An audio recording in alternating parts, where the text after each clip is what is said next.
All right, hello again, everybody. So, keep running into ridiculous technical difficulties here trying to do this. So, hopefully this will work. So, anyways, trying to do a video here about compucentric rotation, okay, and what it is and how to align it, okay, on your dual beam system. So, compucentric rotation, very simply, is when you arbitrarily rotate the stage by any number of degrees and any arbitrary tilt angle, and your feature in the center of your image stays centered, okay? That's compucentric rotation. So the rotation axis, if we look at the stage here, the rotation axis is always normal to the base of the stage, like this, okay? It's always pointed, so the rotation axis is always normal to this, right? So it spins like this direction, okay? So regardless of, how much we're tilted, that's always how the stage is going to rotate.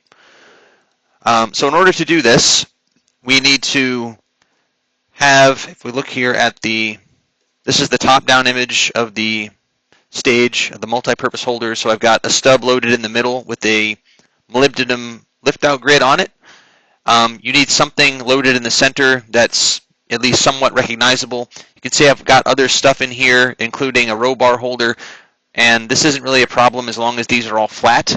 So when we do the alignment, what's going to happen is this is going to rotate continuously about the XY 00 position. So you want to make sure that nothing's going to smack into anything. So this should be fine here. So no problems. All right, so I've got the beams on here, and what we need to do now is we need to make sure that we're at mechanical eucentric at 0, 0. Okay, so you can see my X and my Y are both 0, 0. And I actually already did this before I had a technical difficulty, so I'm going to go ahead and just verify this. So again, tilt to 10, basically no movement, and then tilt to 52.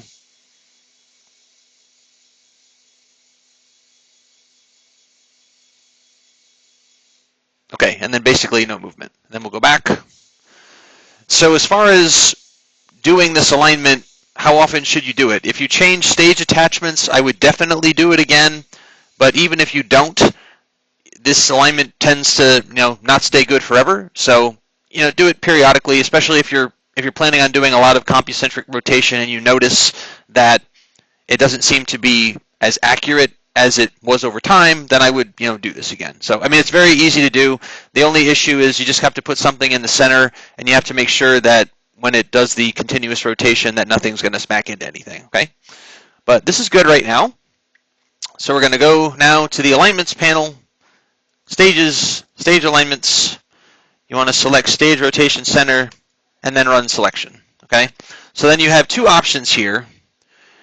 And so this is the recommended one, is using continuous stage rotation, okay? And again, you don't have to use silicon crosses. You can actually use any kind of specimen that's got some recognizable features on it, like this is going to work perfectly here, as you're going to see here very shortly, okay? So we'll go ahead and use the continuous rotation. And so we're going to click rotate the stage. So you can see here, this is continuously rotating, and you can see what's happening here on the SEM image. So I'm getting these nice round circular features, okay? So what it does is it turns on averaging for a large number of frames, and as a result of that, it ends up generating this nice circle pattern, okay? So you can see there's a very clearly defined center to the rotation, and so what you're doing is you're going to double click on the center of that rotation, okay? So we're going to double click there. It's going to stop, and then we're going to click this here, and we're going to keep magging up here.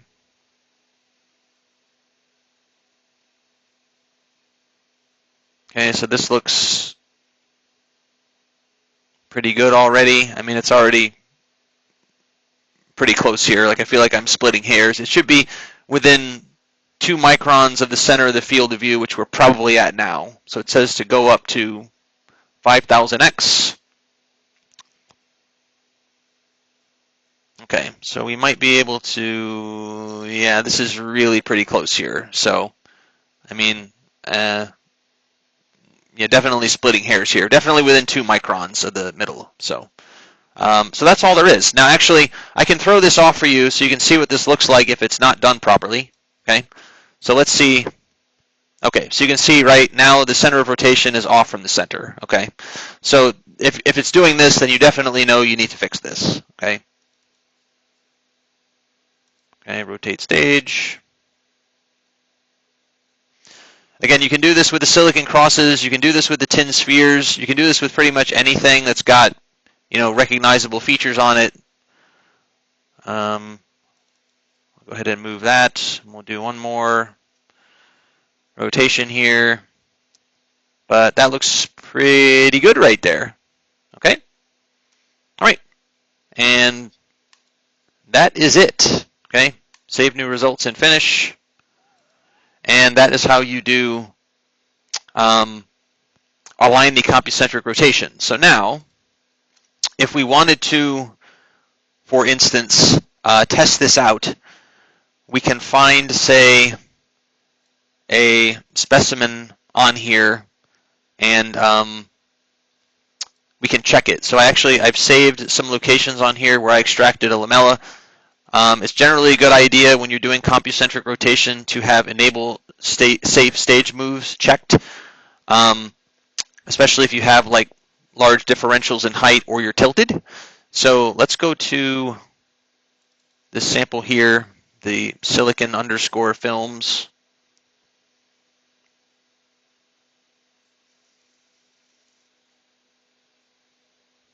Okay, so you can see this is a place where I've extracted a lamella. And now again, you have to be at eucentric height in order for this to work properly. So we'll go ahead and tilt to 52 degrees.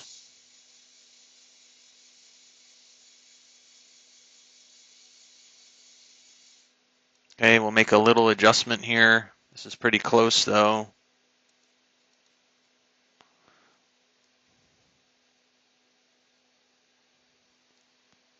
Okay, so now, if we want to see the opposite side of the trench, we can do a relative rotate by 180, which is these tails chasing each other.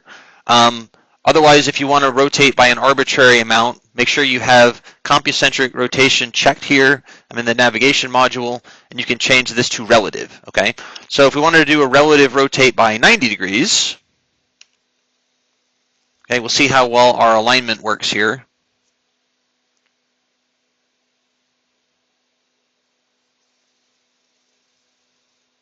Okay, and basically the area stays stationary. Okay, we're just seeing it from a different angle. So the idea behind this, right, is you can see the area from different angles while keeping it centered after rotation. Okay, and so yes, I say our alignment worked pretty well here. I do notice that it does tend to be more accurate when you don't have enable safe stage moves checked, because as you can see, it's doing a large backing out of the Z when it does the movement, and so there's more hysteresis with that. But again, that's safer to do. Okay, I mean, if we were under more controlled conditions, maybe we could not have that enabled. But again, it's better safe than sorry, right? So, anyways, let me go back here to. We'll relative rotate the other direction 90 degrees, which should take us back to where we were looking before.